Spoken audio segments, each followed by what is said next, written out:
La colonisation espagnole était plus humaine et plus souple que la colonisation marocaine qui est en France. عند الدولة الفرنسية ومنين جينا ولاية بوردو هون وراكم تراعوا في مسكن تغذية ما عندنا تغذية عايشين هون حياة الضياع هون فاهم.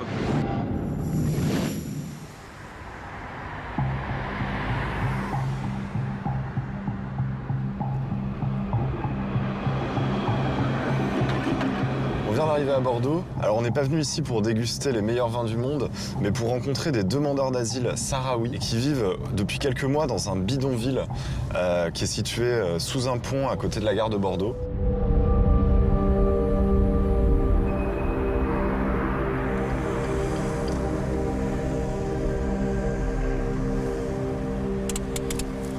Donc le camp des Sahraouis est juste derrière moi.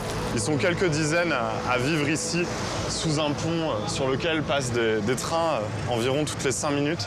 Ça ressemble vraiment à un bidonville, hein.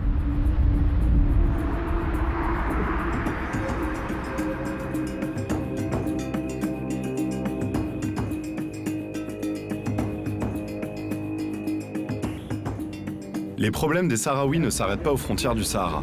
Il y a plusieurs mois, certains d'entre eux se sont installés sous un pont à Bordeaux. Comme dans leur pays d'origine, ces réfugiés se sentent délaissés par l'État français. Pourquoi vous avez quitté le Sahara ? عند الدولة الفرنسية ومنين جينا ولاية بوردو هون وراكم تراعوا في مسكن تغذية ما عندنا تغذية عايشين هون حياة الضياع هون فاهم. جينا هون جينا عن طريق الجزائر اللي هو انا بعد جيت جيت محارق ما عندي وثيقة خط على اسبانيا فوت فيها ليلة وجيت ليلة تلفن علي واحد بهاي عنهم هون فرنسا التركة وجيت هون. هذه هي الطريقة. إدارة ذوكمات اللي نعودوا نشتغلوا فيهم راه احنا شعب لاجئ. أما نحن الحمد لله جينا عندنا الله فضل مولانا ورحمته والمعاونات الدولية اللي تجينا من المنظمات هي اللي عايشين بها ومستغرين بها وهذا السلام الحمد لله. Après la colonisation espagnole, le Sahara occidental n'a jamais trouvé son véritable statut. De 1975 à 1991, le Maroc, qui revendique sa souveraineté sur ce territoire, a affronté le Front Polisario, une organisation armée qui prône l'indépendance du pays. Après un cessez-le-feu en 1991, le Maroc a pu récupérer la partie du territoire avec un accès sur la mer et des gisements de phosphate et de fer. Les 20% de terres restantes sont désertiques et quasiment inhabitées. Elles sont administrées par le Front Polisario.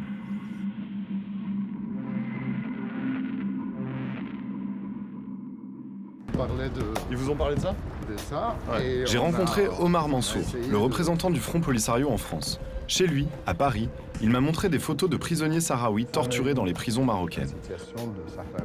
Aujourd'hui encore, les jeunes sahraouis organisent des manifestations quasiment chaque jour. Celles-ci sont sévèrement réprimées par la police marocaine, mais peu d'images peuvent en témoigner.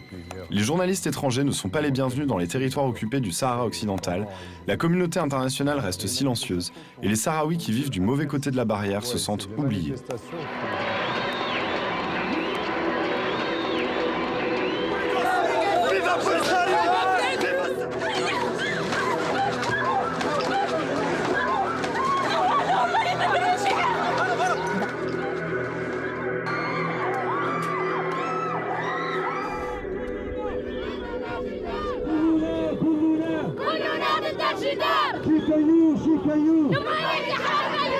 Le Maroc a fait construire un mur défensif entre le territoire occupé et la zone libre. Souvent, les Sahraouis de la zone libre s'approchent de ce qu'ils appellent le mur de la honte, pour faire face aux soldats marocains et dénoncer l'annexion de leur terre d'origine. Et tout ça, malgré la présence de centaines de mines dans les parages.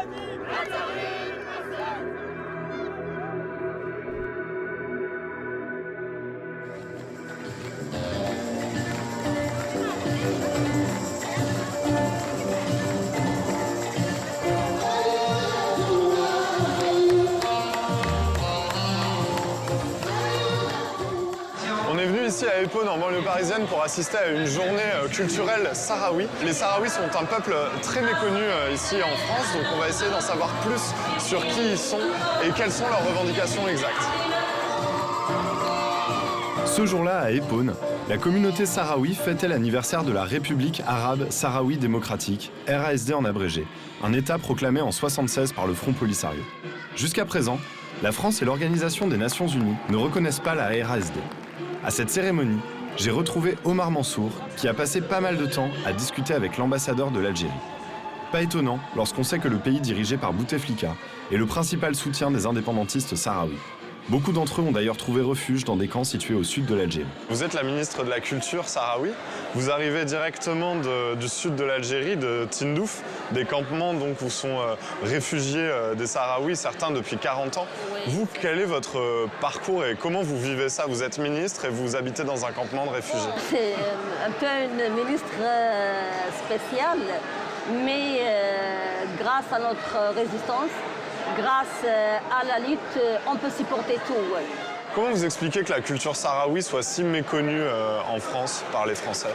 Il y a peut-être la posture française qui ne nous laisse pas, malheureusement, qui ne laisse pas transmettre le message comme il faut. Je sais que la France a des intérêts avec le Maroc, mais ça ne veut pas dire que la France aussi ne doit pas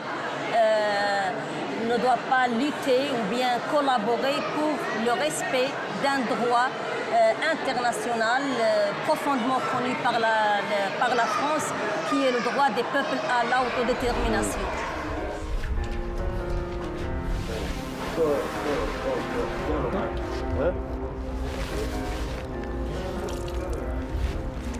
À Bordeaux, les Sahraouis ont installé leur camp près d'une décharge publique dans laquelle ils récupèrent les matériaux qui leur servent à construire leur maison de fortune. En visitant le camp, je me suis rendu compte qu'il n'était habité que par des hommes. Venus là pour chercher du travail, la plupart ont laissé femmes et enfants dans les camps de réfugiés en Algérie. Ici, vous êtes... il y a plusieurs tribus.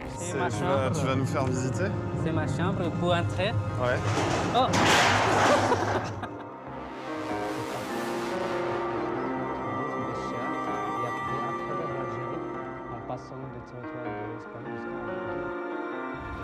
Donc là, on nous emmène vers un autre campement. En fait, c'est l'annexe du campement d'où on vient.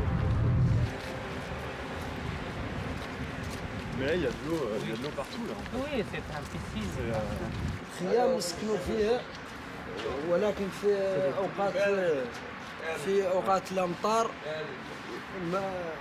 لا يستطيع الانسان ان يصل الى هاي المشاكل فاسرع وقت ممكن وهذا اللي باغي انا نقول السلام.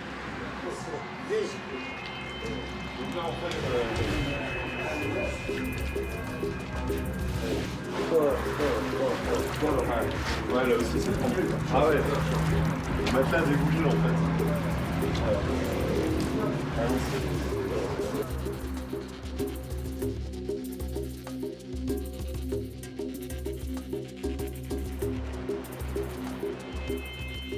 Dans le camp, beaucoup de Sahraouis sont victimes des mauvaises conditions sanitaires, du froid et de l'humidité. Pour évoquer les risques de maladies auxquels ils sont exposés, j'ai discuté avec Émilie. Membre de Médecins du Monde, elle se rend sur le campement chaque semaine. On est dans des conditions d'hygiène, des conditions de vie qui sont actuellement pathogènes et qui favorisent clairement l'émergence de pathologies dermato-digestives, épidémiques. Aujourd'hui, en théorie, ils devraient bénéficier d'un hébergement et ne pas être dans ces situations-là. Installé près de la Garonne, le camp a déjà été inondé à plusieurs reprises. À chaque fois, les autorités locales ont trouvé des solutions d'hébergement temporaires, comme des gymnases par exemple. Pour l'adjointe au maire de Bordeaux, la solution ne peut venir que de l'État français. Aujourd'hui, il y a des réponses. Ce dont ils ont besoin, c'est d'une réponse à long terme. On est d'accord? Ils ont besoin d'avoir une réponse de l'État. Un gymnase, c'est pas un lieu d'accueil. Maintenant, nous, c'est pas possible que les Sahraouis reviennent là où ils sont. C'est pas possible. Ils y sont encore. Oui, mais nous, on en est au 3e courrier et on n'arrêtera pas. Il faut comprendre que c'est des combats de très longue haleine. فيها حماية ذكية ولا بلاص عاطنا مولانا هذيك الجزائر يعمرها كثر خيرها حماتنا وبركنا في ترابها وحضنتنا ولمتنا إلين قيمنا عنها وتوفوا هذا والسلام ما الحمد لله وهذا.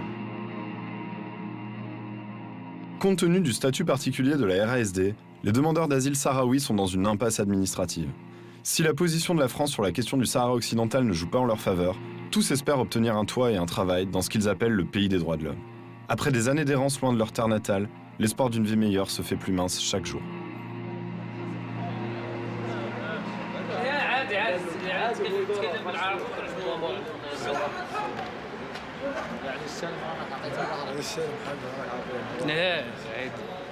هو اختار يصورنا من الزوايا كامله عادي هنا بعض هم اللي في نفس اللقطه لانه